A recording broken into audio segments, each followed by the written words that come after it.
right, Tampa Bay Buccaneers take down the Saints after the Saints pretty much dog walked them in the regular season. Just proving why the Saints are one of the best front runners in the National Football League. But we got a special Drew Brees video coming right after this video, probably 10-20 minutes after this video. Let's talk about the game. And basically, Tampa Bay, they forced the turnovers before when they played the New Orleans Saints. I think Sean Payton and whoever their defensive coordinator on New Orleans, they out-coached Bruce Arians. And Bruce Arians, since then, him and Jameis have made the adjustment. And we're going to talk about that adjustment. Hit that subscribe button, bell icon button. Share the video. And the biggest adjustment that they made was, hey, man, we're going to chip. We're going to leave somebody extra in blocking. And that was the major key right there, was that we can't block 5 on their 4 or 5 on their 6. And, 5 on their 4 sound funny, but if they stunting and they looping and all of that stuff, it sounds funny. A lot of times you can have a 2-on-1. If you get somebody looping or stunting the right way, you're not prepared for it. And they wasn't sending 5 pass catchers on the route. And also they ran the football, and Leonard Fournette was beautiful today, man. The way he ran physical, held on to the football. And Ronald Jones finished off and kind of got loose and made some big runs too. But you look at the back score, it wasn't nothing pretty. Tom Brady was 18 for 33, 199, 2 touchdowns, only was sacked once. Okay. Drew Brees was 19 for 34, 134 yards, 1 TD, and 3 interceptions, And really, Leonard Fournette was 17 carries, 63 yards. Ronald Jones, 13 carries, 62 yards. So they had great balance. Alvin Kamara was 18 carries for 84 yards. And, it was just a beautiful balance from Tampa Bay, really keeping New Orleans guessing and being able to run the ball versus one of the better defenses. And look at the pass catches. Cameron Brate, 4 catches, 50 yards. Leonard Fournette, 5 catches, 44 yards, and so on. Then we had some things that could have turned the tide. Chris Godwin dropped a touchdown in the end zone, which he usually would have caught. And really, Michael Thomas didn't catch nothing. And just watching this game, it was just like, I thought New Orleans was really going to win this game and kind of win it comfortable. But guess what? It just proved to me, like they proved last week, if they was playing a strong team last week, they would have lost. They played to lose that game. And people saying, well, Drew Brees. I mean, really, that's what he's been doing. I'm trying to say that for another video, but, it's just that Tampa Bay was the superior team. And Sean Payton got out-coached, and obviously Tom Brady got more arm left than Drew Brees. And coming to the season, when Brady was old, they couldn't get past the Tennessee Titans. Tennessee Titans could have made it to the AFC Championship game, if, they wouldn't have gave up a big lead to Kansas City. And with Tom Brady, it was just this, facade, or just this notion that he need the refs to win in New England. He can throw the football, you know what I'm saying? And, them going up to Green Bay next week, he played in the cold. Really, you worried about them tropical brothers like Leonard Fournette, Antonio Brown, those guys, Mike Evans. But really, when you talk about him and Gronk, Tom Brady and Gronk might be important because they used to playing in the cold. You know what I'm saying? So, really, next week is going to be interesting that they made the Green Bay the early game. And I don't know if it was because of a weather thing. But when you go up to Green Bay, they love to cheat for Aaron Rodgers. You know that. We know that. And people have this notion that they cheat for Tom Brady. But, it is what it is. The Patriots was just a powerhouse. If I go to the NBA and tell you all these favorable calls that Michael Jordan got and edit a video, you wouldn't be talking about Tom so bad, or a lot of other guys so bad. It's just that superstars get preferential treatment. LeBron draws ratings. They cheat for LeBron. He just ain't had the luck of getting over the hump in most of his championships. But, today, it was just about coaching. And, New Orleans, they play like they walk on eggshells. To be honest. I can't say too much about it. When it comes to the postseason, they play to lose and they don't play to win. They don't gamble. They don't walk with that struggle, with that confidence they walk in the regular season.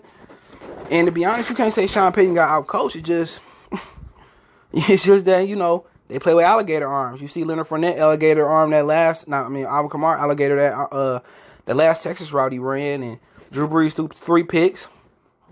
I know Antoine Winfield Jr. got one, and was it Devin Smith got one? I forget who got the other one. The corner got the other one. Damn near ran it back for a pick 6, and it's just like classic chokers. The New Orleans Saints should be called the New Orleans Aints. The New Orleans Choker Aints.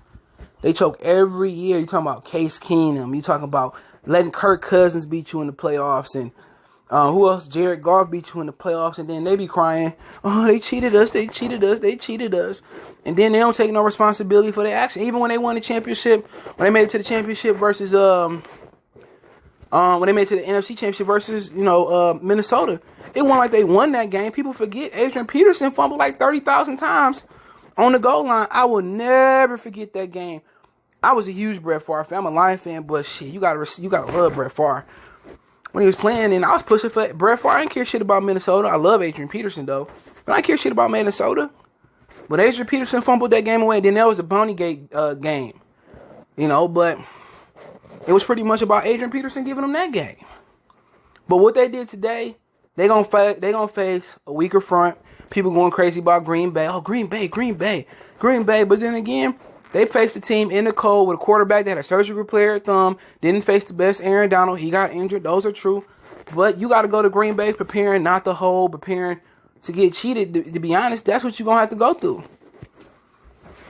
You got to prepare for the worst. And what they got to do is, what I would do personally if I'm the Tampa Bay Bucks next week. What I'm doing is we going to stop the run.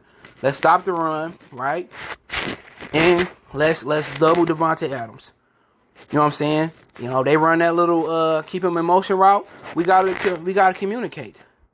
Gotta jump that route. We gotta pass them on, and we gotta stop their run. We gotta make them one dimensional. Make Scantley beat you. Make Lazard beat you. Make Tanya beat you.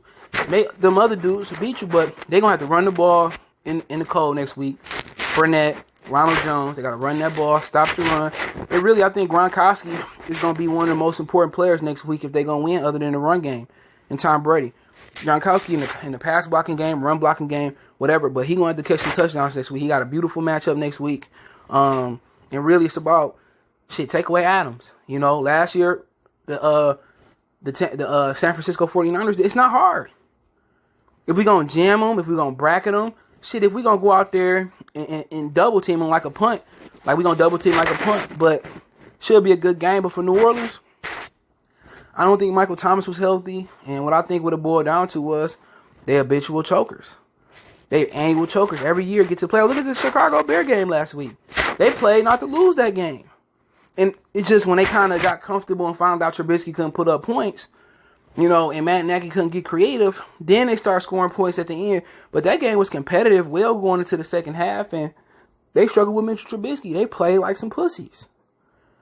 And I really think it started with Drew Brees. The energy that Drew Brees get off in the playoffs, I ain't got just a week to study for Drew Brees, or perhaps 2 coming off the bye. I know what Drew Brees can and can't do. I seen him the first week of the season. I seen him in the middle of the season. Now we seen him again. We know Drew Brees can't make those tight throws no more. So if he don't anticipate windows perfectly, he don't have an arm. And that's the thing of Phillip Rivers. Phillip Rivers don't have an arm. When you got quarterbacks that come in with average or slightly above average arms, it's gonna be trouble. And Drew Brees just don't have an arm. He came into the league without a big arm. That's why he slid to the second round. Then he had a surgical player arm. So when you talk about guys that come into the league without a good arm, it's only a matter of time. 41 years old, 42 years old. It's only a matter of time before that arm go out. And Tom Brady showed whatever they got going on with his arm, whatever he do with his body, he's showing that he still got enough arm left. And that was going to be hard for Drew Brees to march into Green Bay and throw in the cold and throw through the wind and throw through the snow, throw through the ice, throw through the rain, whatever they have up there. So when we looking at it, Tom Brady had the bigger arm. And if, the Rams can find them a quarterback, it may be something different. But, knowing Green Bay, beating Green Bay in the regular season, the way they beat them, they got to forget that. They got to look at Green Bay as a rejuvenated, reinvented team. And they got to go out there and, they got to go out there and look at them differently. They got to look at them as a different team, see their tendencies, see what they don't do well. See some bitch packages that may work. But, the Bucks won 30-20. Salute to them. Glad they won. I thought New Orleans would win, but I'm a huge Brady fan. Go Blue. Michigan, shout out to Michigan football. Well, they suck. Now I ain't a football fan after they re-signed Harbaugh. But hey, let me know what you guys think. Heard Drew Brees retiring. We'll talk about that in another video. Don't forget me on Facebook, Instagram, Twitter. You can reach out if you have a business question, inquiry, sponsorship, video request. Appreciate the love, support. Share the video. Fast way to reach me is Twitter, then Facebook, then Instagram. We also got a Facebook group. Want to make a financial donation? Cash App CJ Good 313. That's in the description. PayPal link there as well too. Appreciate the love, support. One time for the one time. It's your boy CJ Goodfellas Sports TV. Don't forget to check my Detroit channel out, Motor City Sports Talk, right here on YouTube. We go. All right, check out our new sponsor, Greenwood Stocks. They want you to know how to be able to trade stocks and be your own boss and be free to travel the world by making passive income. We all need that passive income from stock market. What are you waiting for? Call or text 281-760-3170. If you didn't catch that, that's on your screen. Or check them out at social media, Greenwood Stocks, and catch them at Gmail, Greenwood Stock Trading at Gmail, and the YouTube channel is Greenwood Stocks. Appreciate them for giving me the opportunity. Check them out.